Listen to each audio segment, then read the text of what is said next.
वही पिजड़ा में रख के खियावत या एक ठे बात सुगवा के पढ़ावत ये कि पट्टू सीताराम का चित्रकूट के घाट पर भय संतन की वीर और तुलसीदास चंदन घिसे तिलक दे रघुवीर। पट्टू सीताराम कहा। अब इन सिखौती बात तबले उनके पति देव आ गए कल अरे अरे अरे अरे ई का करताड़ू ई दूसरे के पिजड़म बंद कैले है उड़ावा के जल्दी कलश की ना उड़ाई नहीं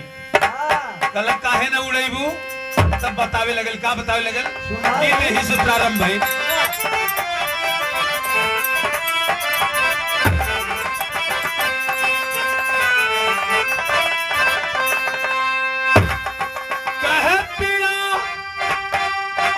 सुगला हमारे बड़े काम के सुगवा बड़े काम को बा कैसे काम को बा पिया सुगला हमारे बड़े काम के अरे भजन करे राम के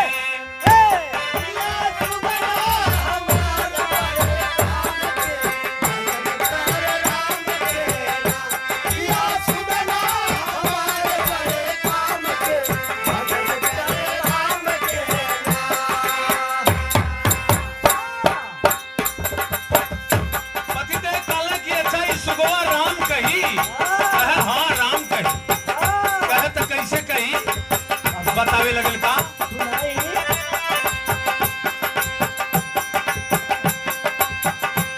जब होला भीड़ सार राम कहे बार बार जब होला भीड़ सार राम कहे बार बार होला भीड़ सार राम कहे बार बार। आप श्रद्धे मित्र जी के तरफ से द्वारा आई 50 रुपया पुरस्कार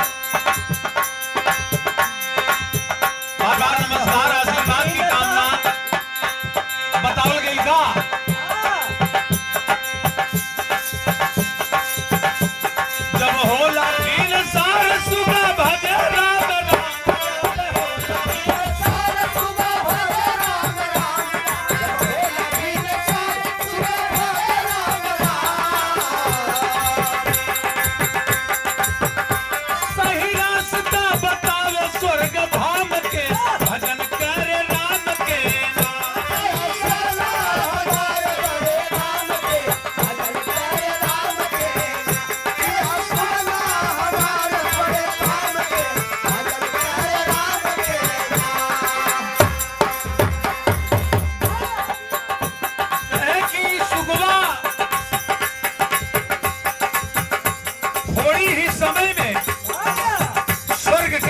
बतावेला।